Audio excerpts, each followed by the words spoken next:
রব্বুল আলামিন বলেন ইন্নাদ দুআউ মাওকুফুন বাইনাস সামাই ওয়াল আরদ, নিশ্চয় নিশ্চয় আমরা যে দোয়াগুলা করে থাকি বাইনাস সামাই ওয়াল আরদ, আসমান এবং জমিনের মাঝখানে লটকি থাকে। হাত্তা তুসাল্লি আলা নবিকা হাবিবিকাল মুস্তাফা সাল্লাল্লাহু আলাইহি ওয়াসাল্লাম। হজ করেছেন, যাকাত দিয়েছেন, জিন্দেগি ভর নামাজ পড়তে পড়তে কপাল কালো করে ফেলেছেন, কিন্তু নবীজির প্রশংসা শুনলে আপনার অন্তরের মধ্যে চুলকানি শুরু হয়ে যায়, আছে না নাই?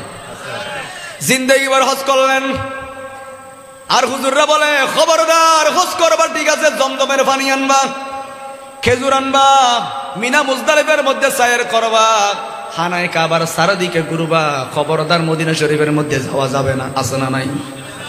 খবরদার মদিনা যাওয়া যাবে না। হজ থেকে আসার সময় জমজমের পানি আনবা, এটা ঠিক আছে, খেজুর আনবা, আতর আনবা, খানায় কাবার চারিদিকে ঘুরতে থাকবা, ঠিক আছে, মদিনা শরীফ যাবে না, কারণ মদিনা শরীফ যাওয়া তো হজের অংশ নয়, বলা যে আছে না নাই? ওরে বেকুবের দল, মদিনা শরীফ যাওয়া হজের অংশ নয়, মদিনা শরীফ যাওয়া ইমানের অংশ, ঠিক কিনা বলেন? কারণ আমার নবী বলেন ইন্নাল ঈমানা লা ইয়ারজুহা ইলাল মদিনা, মসজিদ ভরা মুসল্লি থাকবে, মাদ্রাসা ভরা হুজুর থাকবে, এলাকা ভরা মানুষ থাকবে, কিন্তু এমন একটা সময় আসবে একজন ইমানদার থাকবে, একজন ইমানদারও থাকবে না, মহল্লা ভরা মানুষ থাকবে। বাংলাদেশের মতো বড় বড় কান্ট্রির মধ্যে অনেক টুপিওয়ালা দাড়িওয়ালা অনেক মানুষ থাকবে। আমার নবী বলেন ইমানটা প্রায় 200টা মুসলিম রাষ্ট্রের মধ্যে ইমানের জায়গা কোথাও হবে না। বড় বড় ইউনিভার্সিটির মধ্যে, বড় বড় মদিনা শরীফ বিশ্ববিদ্যালয়ের মতো এত বড় বড় বিশ্ববিদ্যালয়ের মধ্যে, এত বড় বড় মাদ্রাসার মধ্যে, দেওয়ালের মধ্যে, জায়গার মধ্যে ইমানের কোনো জায়গা হবে না। কোথায় যাবে? ইলা তারজুল খায়াত ইলা যুহরিহা ইন্নাল ঈমানা লা ইয়ারজু ইলাল মদিনা। সুবহানাল্লাহ। মদিনা শরীফের মধ্যে ঈমান চলে যাবে। ইয়া রাসূলুল্লাহ, এত বড় বড় হুজুর ফাগরি বাঁধে, এত বড় মুহাদ্দিস, ওর অন্তরে ঈমান থাকবে না? না না, ঈমানের জায়গা ওর অন্তরে হবে না। না না, পুরো বড় বড় দেশের মধ্যে হবে না, পুরো মুসলিম 57টা দেশের মধ্যেও ঈমানের জায়গা হবে না। কোথায় যাবে? লা ইয়ারজু ইলাল মদিনা। লাস্ট পর্যায়ে যে মদিনাটা, মদিনা শরীফ থেকে ঈমানটা বের হয়েছেন, ওই ঈমানটা আবার কোথাও জায়গা না পেয়ে মদিনা শরীফের মধ্যে চলে যাবে। সুবহানাল্লাহ। এই করতে গিয়ে হাজী সাহেব লিখাও, তোমরা যারা মদিনা শরীফ যাও না, কিয়ামতের ময়দানে নবী ছাড়া কোনো উপায় থাকবে না। কথা বলেন ঠিক কিনা?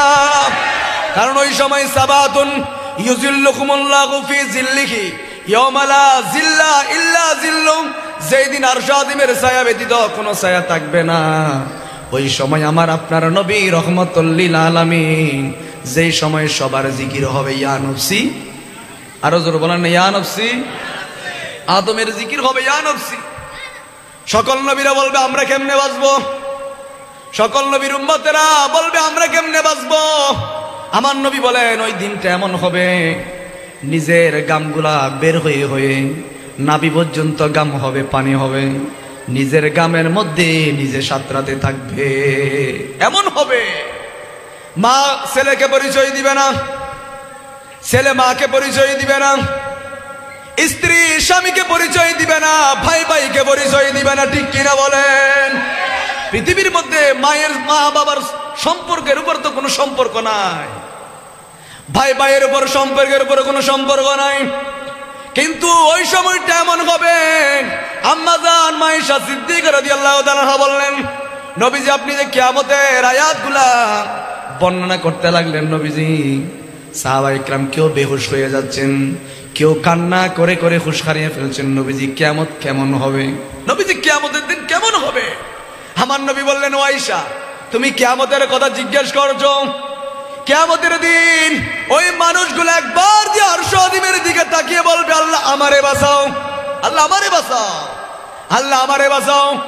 কার গায়ে জামা আছে, কার গায়ে জামা না, এদিন কেউ কার দিকে তাকাবে না, সবার মুখ দিয়ে বের হবে ইয়া নফসি ইয়া নফসি। ঠিক কিনা? একমাত্র কেবলমাত্র এক কোণ থেকে বেশি আসবে রব্বি হাবিলি, আরো জোরে বলেন রব্বি হাবিলি। দেখেন সবাই বড় হয়ে যাবে, যার জন্য এত কিছু করলেন, যার জন্য জীবন বরবাদ করলেন, সবাই আমার নবীজি বললেন সবাই আসমানের দিকে যে একবার মাথাটা তুলবেন, আল্লাহ আমারে বাঁচাও, ইয়া নফসি ইয়া নফসি, আল্লাহ আমারে বাঁচাও। পাশে মানুষ যাচ্ছে, পাশে মা যাচ্ছে, কার গায়ে জামা আছে কার গায়ে জামা নাই, সেদিন কেউ কারো দিকে তাকাবে না। এটার নাম হলো কিয়ামতের ময়দান। কথা বলেন ঠিক কিনা? এই জন্য যারা মদিনা শরীফ যেতে চায় না, বলে মদিনা শরীফ এটা তো হজের অংশ নয়। তুমি তো বুখারী মুসলিমের হাদিস পড়ো নাই, ফললেও নবীর প্রতি বিদ্বেষ থাকার কারণে এই হাদিস তুমি মানুষের কাছেও বলো না, এই হাদিস নিজেও আমল করো না। তুমি কি দেখো নাই সাহাবা ইকরাম দলিল খুঁজে নাই? সাহাবা ইকরাম আমার নবী যখন ওযু বানাতেন হাত বসাই দিতেন, ইয়া রাসূলুল্লাহ আপনার ওযুর পানিগুলো আমাদের হাতের মধ্যে দেন, বাইরে ফেলবেন না। আমরা ওযু বানালে আমাদের গুনাহ ঝরতে থাকে, আপনি ওযু বানালে রহমত ঝরতে থাকে। ইয়া রাসূলুল্লাহ আপনার থুতু মোবারক বাইরে ফেলবেন না, আমাদের হাতের মধ্যে দেন, আমরা খেয়ে ফেলবো। আপনার কাশ মোবারক আমাদের হাতের মধ্যে দেন, আমরা গায়ের মধ্যে মালিশ করব। আপনার ঘাম মোবারক বাইরে ফেলবেন না, শিশিরির মধ্যে ভরে রেখেছেন। এমনকি আমার নবীজির প্রস্রাব মোবারক পর্যন্ত, উম্মে আইমান বুখারীর হাদিস, আমার নবীজির প্রস্রাব মোবারক পর্যন্ত উম্মে আইমান খেয়ে ফেলেছেন। সুবহানাল্লাহ। তুমি যে বলো নবী তোমার বড় ভাইয়ের মতো, নবী তোমার মতো, নবী তোমার সদ্য গোষ্ঠীর মতো, বলো তুমি প্রস্রাব করলে দুর্গন্ধ জ্বালা মানুষ সামনে যেতে পারে না। কিন্তু বুখারী শরীফের হাদিস, আম্মা জান উম্মে আইমান ওনাকে বললেন, উম্মে আইমান পাত্রের মধ্যে কিছু জিনিস আছে, এগুলো তুমি সকাল হলে ফেলে দিও। তখন উনি সকাল যখন হয়েছেন পাত্রটা নিয়ে দেখতে পেলেন আমার নবীর প্রস্রাব মোবারক থেকে মেশকম্বরের খুশবু বের হচ্ছে, মেশকম্বরের খুশবু। উনি বললেন এগুলো তো দুনিয়ার কোনো ফানি নয়, এগুলো এমন কি পবিত্র জিনিস আমি নিজেও জানি না। রাসূলুল্লাহ ফেলে দিতে বলেছেন, কিন্তু আমার জবান আমার মন বলছে ফেলিও না, এগুলো খেয়ে ফেলো। উম্মে আইমান সুবহানাল্লাহ অজান্তে খেয়ে ফেললেন। রাহমাতুল লিল আলামিন ফজরে জিজ্ঞেস করলেন, উম্মে আইমান তোমাকে যে রাতের বেলায় বললাম আমার প্রস্রাবগুলো ফেলে দেওয়ার জন্য, তুমি কি ফেলে দিয়েছো? বলেন ইয়া রাসূলুল্লাহ ফেলে দিয়েছি। আমার নবী বলেন ফেলে দিয়েছো তো দিয়েছো কোথায়? বলেন ইয়া রাসূলুল্লাহ আপনি বলেছেন ফেলে দেওয়ার জন্য, কিন্তু যখন হাতে নিলাম ইয়া রাসূলুল্লাহ এগুলো থেকে মেশকম্বরের খুশবু বের হচ্ছে, আমার অন্তর বলছে এগুলো ফেলিও না, কে ফেলো। আমার নবীজি ডাক দেয় নাই খাইছে কেন, অপবিত্র জিনিস এরকম আমার নবী বলে নাই। আমাদের প্রস্রাব অপবিত্র, কিন্তু আমার নবী বললেন উম্মে আইমান সুসংবাদ শুনো দুইটা, তোমার জিন্দেগিতে কোনোদিন পানির তৃষ্ণা লাগবে না। সুবহানাল্লাহ। আর যেই পেটের মধ্যে আমি নবীজির প্রস্রাব মোবারক রয়েছে, জেনে রেখো তোমার এই শরীরটা কোনোদিন জাহান্নামে যাবে না। সুবহানাল্লাহ। সূরা দুনিয়া